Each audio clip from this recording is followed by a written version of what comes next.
एक के बाद एक और कर्जा और फिर कर्ज उतारने के लिए और कर्जा। खबर आ रही है कि रशिया ने भारत को अपना floating nuclear power plant offer किया है, जो समुद्र में कहीं भी ले जाया जा सकता है। ऐसा करने वाला रशिया दुनिया का पहला देश है। हर एक की नजरें लगी हुई हैं कि IMF का जो नेक्स्ट प्रोग्राम है वो किन शराइत पर मबनी होगा। रूस ने हाल ही में एक ऐसी टेक्नोलॉजी विकसित कर ली है जो दुनिया में किसी भी देश के पास मौजूद नहीं है। यहाँ तक कि अमेरिका अरबों डॉलर फूंक चुका है, वो भी इस टेक्नोलॉजी का विकास नहीं कर पाया है। आपको पता है 2 वक्त की रोटी तो आम लोगों के लिए पहले ही मुश्किल बनी हुई है। तुर्किया में वो जो 3 पाकिस्तानियों ने इंडियन को किडनैप किया, $24,000 मांगे थे लेकिन पकड़े गए। पाकिस्तान ने 70 साल अपने हिंदुस्तान के ऊपर लगाए और उन 70 सालों में उन्होंने अपना नुकसान किया, अपना बेड़ा गर्क किया और हिंदुस्तान आज एक स्टेबल पोजीशन पे मौजूद है, लेकिन पाकिस्तान बहुत ज्यादा एक नीचे लेवल पर मौजूद है। जाहिर है वहां भारत की एम्बेसी ने अपना असर रसूख इस्तेमाल किया होगा, हमारे तो पूछते नहीं।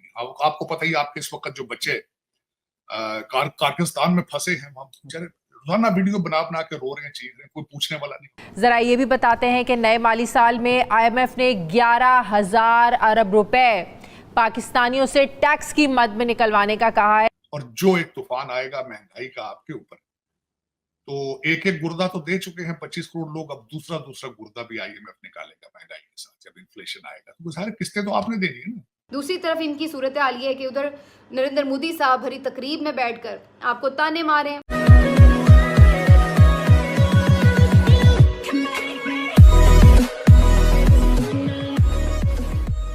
नमस्कार दोस्तों, एक तरफ पाकिस्तान के अंदर ये डिस्कशन हो रहा है कि भाई कर्जा तो बहुत बड़े हैं, लेकिन उस कर्जे को चुकाने के लिए भी कर्जे लिए जा रहे हैं, या फिर दूसरी बात ये भी हो रही है कि उस कर्जे की किस्त चुकाने के लिए नए नए कर्जे लिए जाते हैं, या फिर उसका जो इंटरेस्ट पे करना होता है उसके लिए उधार में पैसे उठाए जाते हैं। और दूसरी तरफ अगर आप देखो, पड़ोस में इंडिया है, उसको बड़े बड़े प्रोजेक्ट्स जो है वो ऑफर हो रहे हैं। अब बात दरअसल यहाँ पर यह है कि रशिया ने फ्लोटिंग न्यूक्लियर प्लांट, मतलब जो न्यूक्लियर प्लांट होता है, अपने वैसे प्लांट के बारे में सोचा भी नहीं होगा, और सोचा होगा तो आपको पता भी नहीं होगा कि वो कैसा होता है।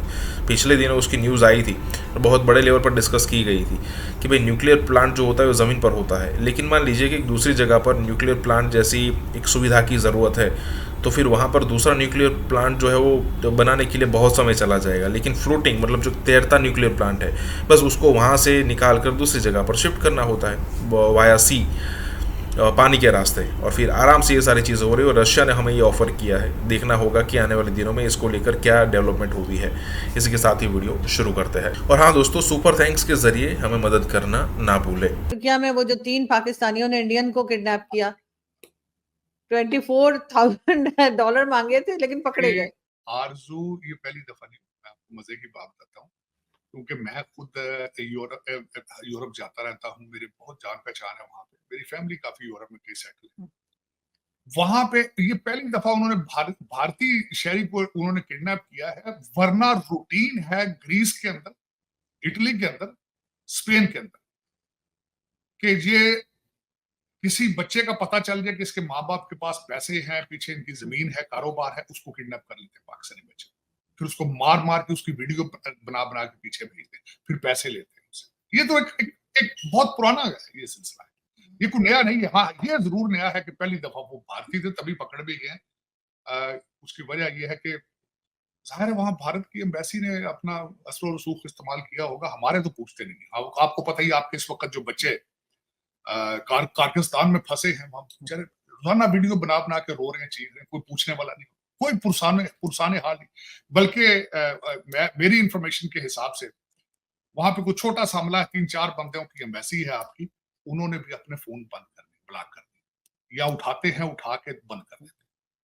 तो हमारे तो फिर कोई पूछने वाला कोई नहीं होता ना। एम्बेसियों के अंदर आपके कौन से मुलाजिम, आपको पता कौन होते हैं मुलाजिम? आप पाकिस्तान के ताकतवर लोगों के बच्चे होते हैं, एम्बेसियों में लगाए जाते हैं सिफारशी तौर, और जजों जर्नैलों के और ये सियासतदानों के साले बहनोई लड़के, ये सारे इस तरह वो उन्हें पता होता है कि हमें ना कोई निकाल सकता है, ना हमें ट्रांसफर कर सकता है, वी आर इनविंसिबल। और सिर्फ 2 काम आपकी एम्बेसियां करती हैं, शनाख्ती कार्ड रिन्यू करते हैं या फिर कोई पासपोर्ट रिन्यू करते हैं, और कुछ भी नहीं। कोई आपको देखे ना, एम्बेसी क्या होती है? आपके रिलेशनशिप दूसरे कौमों के साथ, तिजारत। मुझे आज तक याद है कि एक दफा एक इकोनॉमिक मिनिस्टर था किसी एम्बेसी का, तो उसने थोड़ी बदतमीजी की किसी पाकिस्तानी के साथ। मैं भी बैठा था, मैंने कहा यार इस तरह तो ना करो, इसके साथ क्यों इस तरह बदतमीजी से पेश आ रही हो उससे। तो उसने बड़ा अकड़ के कहा, मुझे पता था वो किसी का साला था, वो ब्रदर इन लॉ था उसका। तो कहता मैं इकोनॉमिक मिनिस्टर हूँ। मैं कहा यार जिस कंट्री की इकोनॉमी को रही तू उसका इकोनॉमिक मिनिस्टर किधर से आ गया यार, कुछ अकल की बात करो। तुम यहाँ घूमने फिरने आए हो, सिफारिशी हो, एंजॉय करो, हनीमून पर हो, एंजॉय करो। तुम्हारा क्या काम है इकोनॉमिक्स के साथ? तुम्हें तो इकोनॉमिक्स के स्पेलिंग नहीं आते। तुम तो अपने बहनोई की वजह से आ गए हो, जीजा जी की वजह से यहाँ घूम रहे हो, वॉशिंगटन डीसी में याशियां कर रहे हो, सिगरेट पी रहे हो, चाय पी रहे हो। लेकिन इस तरह आरजू दर हकीकत मैं दुख के साथ आजकल जो आपके चट्ठस्तान चल रहा है, अदालतें जिस तरह चट्ठा साहब चला रहे हैं, सारे जज ही चट्ठे हैं।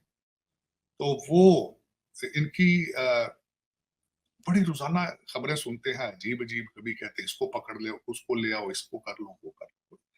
आज वो फिर ताड़ साहब अलग अपनी सफाइयां पेश करते फिर रहे हैं कि जजों का काम सियासी बयान देना नहीं है। वैसे जाती तौर पर मैं कहूँ जजों को वाकई बयान नहीं देने चाहिए, जजों के फैसले बोलते हैं। अगर आप ईमानदार हैं तो आप अपने फैसलों के जरिए कम्युनिकेट करें, सियासत में ना आए। लेकिन ये फिर क्योंकि सारे सिफारिशी हैं, ये भी इनकी अपॉइंटमेंटें भी तो आपको पता ही है जिस तरह ये आते हैं। जिस कौम के अंदर आपने शराफत प्रमोट करना छोड़ दिया हो, जहां आपका कोई डेस्टिनेशन ही कोई ना हो, इस वक्त आपके जो ज्यादातर जो है इस वक्त आपके जजेस हैं, उनके बच्चे सारे डुअल सिटीजन हैं, बाहर बैठे हैं। बस वो वहां से कमा कमा के उनको भेज रहे हैं, टोरंटो में चले जाएं, आप लंदन में चले जाएं। और आपकी एजेंसियों को सब पता है, ऐसी बात वो हम नई बात नहीं कर रहे हैं। लेकिन यही है, आपकी एजेंसियों को चलाने वाले भी जो उनके बच्चे बाहर ही हैं। जिस तरह आपने देखा ना एसएसपी राव इनवार का, सारी दुनिया को पता है। हर थाने के अंदर राव इनवार बैठा है, हर अदालत के अंदर राव इनवार बैठा है। आपके कंट्री का तो नाम ही राव इनवार होना चाहिए मेरे ख्याल। लेकिन इसमें इस तरह अब ज्यादा अरसा नहीं चल पाएंगे, क्योंकि उसकी वजह ये है हालात टफ होते जा रहे हैं। हालात टफ, इन्फ्लेशन की वजह से बेचारे लोग पिस रहे हैं, भाग रहे हैं, अनरेस्ट होगा मजीद। अब जो आखिरी, मेरे ख्याल में ये आखिरी युद्ध होगा आपका आईएमएफ के पैसों के साथ। $8 बिलियन जब आपकी लूटिंग एलीट जो है इसको लूट के भागेगी, और जो एक तूफान आएगा महंगाई का आपके ऊपर, तो एक एक गुर्दा तो दे चुके हैं 25 करोड़ लोग, अब दूसरा गुर्दा भी आईएमएफ निकालेगा।